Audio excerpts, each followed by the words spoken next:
by 1880, the town had grown to the point where the town fathers realized that we were going to have a more abundant water supply.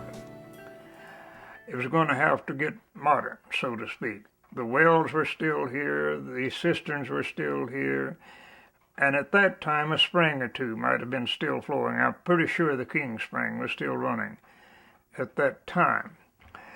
A little story goes with the old King Spring, a sad story really. A black child of one of the slaves, fell into that spring and drowned. And there were tales told of a ghost appearing there afterward, of hearing a child crying in the depth of the spring.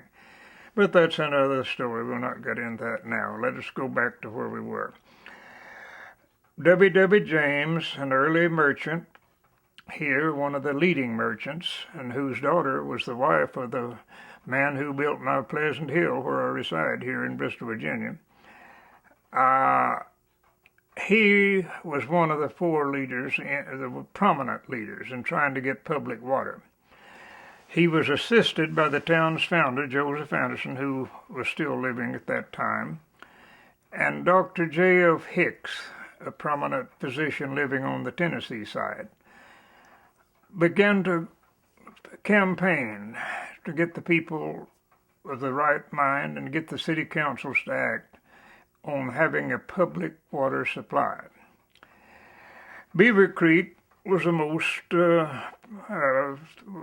handiest thing to think of, to dam up in a point and get some water.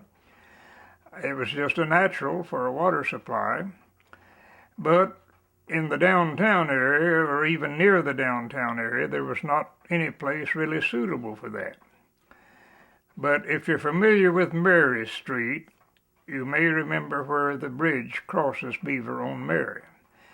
Just beyond that, going upward to the left of Mary, is a natural basin. There are hills on either side, and Fairview Street is on one side and Norfolk Avenue on the other side. I'll try to locate it for you, because I do know somebody out there will want to know the exact location. That formed a natural area for a water reservoir. And these town fathers, pushing the move, decided that it would be the place to build a dam and back up the water into that, make a nice little lake. And even then, they were thinking about recreational purposes. People could use it for fishing and so on. Then the town caught on to the idea. They decided that would be a good idea to have a little lake in there, make abundant water supply for all of Bristol. Now, bear in mind that even though we were two towns at the time, they were working together to have a common water supply. Later, the water supply was divided.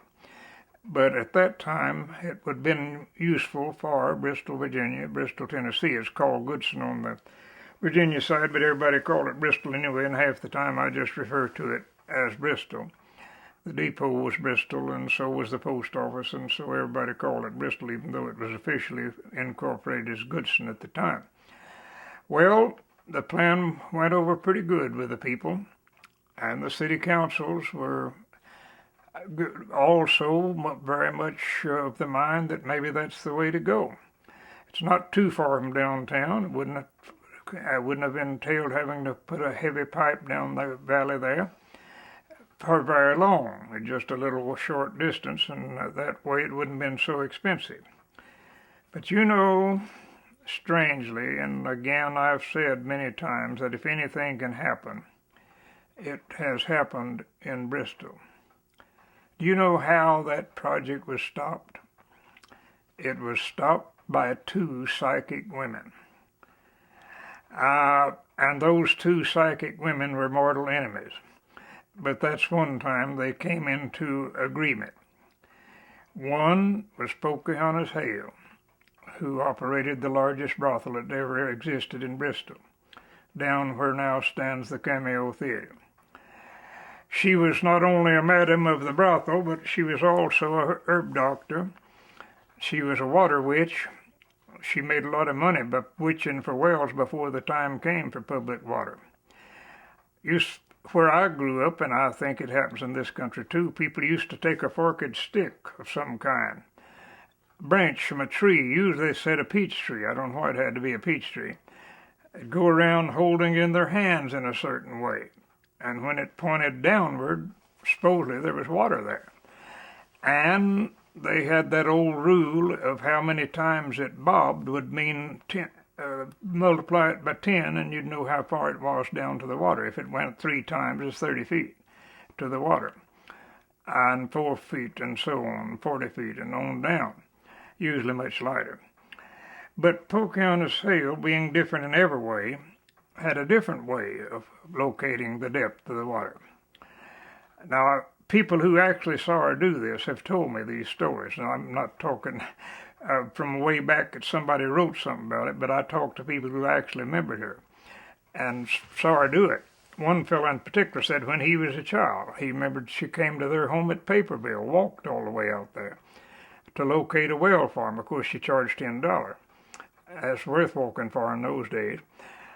And her method was to walk around over the ground, mumbling some kind of a formula of rigmarole of some kind in a different language they couldn't understand what it was. Supposedly she was an Indian, maybe she was using her tribal language, I don't know, but she would walk around that way, and all of a sudden she would jerk, straighten up, stand still for a moment, and then her leg would go into an automatic jerk. Supposedly she wasn't doing it, but stomp, stomp, stomp. And if it hit 3 stomps on the ground, that meant the water was 30 feet down. And right on up the scale, of course. That was her manner. She was even pretending to be a little more divine than those who carried the sticks around and had letting them bob. But she claimed that she was not doing a thing to make her leg have the jerks and go into that stomping ritual that would show you there's water there and how far down. Well, the other psychic woman was Rosetta Batchelor.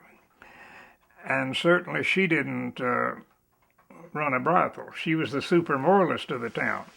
And for that reason, she and Pocahontas Hale were mortal enemies. They hated the sight of one another. But as soon as the talk got strong about that reservoir, both those women claimed to have the same identical dream in the same night at the same time. And that dream forewarned them that if that dam were built, later there would come a mighty flood on the Beaver, tear out the dam, let all the water loose, and flood downtown Bristol to a high depth. I forget the number. It may be in my book. I've forgotten what it is. And it would destroy many buildings and drown dozens of people. They passed those tales around. Now, Hicks and James and Anderson didn't think much of it, but that didn't keep it from getting real good reception among the people. And the people virtually went into a panic, thinking that if that dam were built, we're going to wash out downtown and all of us drown. And public opinion, not the opinion of the men who were promoting it, but public opinion became so great that that plan was scrapped. And it would be several years before the city would have water.